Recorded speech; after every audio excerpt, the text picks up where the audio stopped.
जय माता दी। दुर्गा सप्तमी का सप्तशती पाठ सातवां। तो आइए सुनते हैं दुर्गा सप्तशती का 7वां अध्याय। मैं मातंगी देवी का ध्यान करता हूँ। वे रत्नमय सिंहासन पर बैठकर पढ़ते हुए तोते का मधुर शब्द सुन रही हैं। उनके शरीर का वर्ण श्याम है। वे अपना एक पैर कमल पर रखे हुए हैं और मस्तक पर अर्धचंद्र धारण करती हैं तथा कुहार पुष्पों की माला धारण किए वीणा बजाती हैं। उनके अंग में कसी हुई चोली शोभा पा रही है। वे लाल रंग की साड़ी पहने हाथ में शंख में पात्र लिए हुए हैं। उनके बदन पर मधु का हल्का हल्का प्रभाव जान पड़ता है और ललाट में बेदी शोभा दे रही है। ऋषि कहते हैं, तदंतर शुंभ की आज्ञा पाकर वे चंड मुंड और आदि दैत्य चतुरंगणी सेना के साथ अस्त्र शस्त्रों से सुसज्जित हो चल दिए। फिर गिरिराज हिमालय के सुवर्णमय ऊंचे शिखर पर पहुंचकर उन्होंने सिंह पर बैठी देवी को देखा।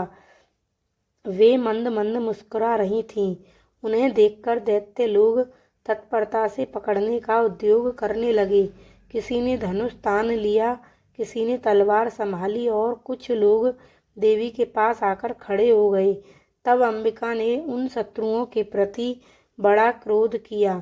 उस समय क्रोध के कारण उनका मुख लाल पड़ गया, ललाट में भौहें टेढ़ी हो गईं और वहां से तुरंत विकराल मुखी काली प्रकट हुई, जो तलवार और पास लिए हुए थी। वे विचित्र खटंग धारण किए और चीते के चर्म की साड़ी पहने नरमुंडों की माला से विभूषित थी। उनके शरीर का मांस सूख गया था, केवल हड्डियों का ढांचा था, जिससे वे अत्यंत भयंकर जान पड़ती थीं। उनका मुख बहुत विशाल था। जीभ लपलपाने के कारण वे और भी डरावनी प्रतीत होती थीं। उनकी आंखें भीतर को धसी हुई और कुछ लाल थीं। वे अपनी भयंकर गर्जना से संपूर्ण दिशाओं को गुंजा रही थीं। बड़े बड़े दैत्यों का वध करती हुई वे कालिका देवी बड़े वेग से दैत्यों की उस सेना पर टूट पड़ीं और उन सबको भक्षण करने लगीं। वे पार्श्व रक्षकों, अंकुशधारी महावतों, योद्धाओं और घंटा सहित कितने ही हाथियों को एक ही हाथ से पकड़कर मुंह में डाल लेती थीं। इसी प्रकार घोड़े, रथ और सारथी के साथ रथी सैनिकों को मुंह में डालकर वे उन्हें बड़े भयानक रूप से चबा डालती थीं। किसी के बाल पकड़ लेती, किसी का गला दबा देती, किसी को पैरों से कुचल डालती और किसी को छाती के धक्के से गिराकर मार डालती थीं। वे असुरों के छोड़े हुए बड़े बड़े अस्त्र शस्त्र मुंह से पकड़ लेती और रोष में भरकर उनको दांतों से पीस डालती थी। काली ने बलवान एवं दुरात्मा दैत्यों की वह सारी सेना रौंद डाली, खा डाली और कितनों को मार भगाया।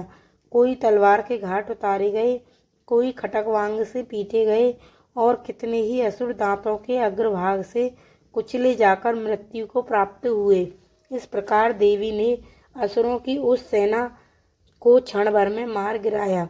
यह देख चंड उनके अत्यंत भयानक काली देवी की ओर दौड़ा तथा महादैत्य मुंड ने भी अत्यंत भयंकर बाणों की वर्षा से तथा हजारों बार चलाए हुए चक्रों से उन भयानक नेत्रों वाली देवी को आच्छादित कर दिया।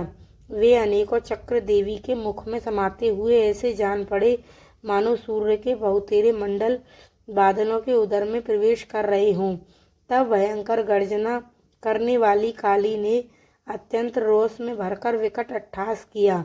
उस समय उनके विकराल वदन के भीतर कठिनता से देखे जा सकने वाले दांतों की प्रभा से वे अत्यंत उज्जवल दिखाई देती थीं।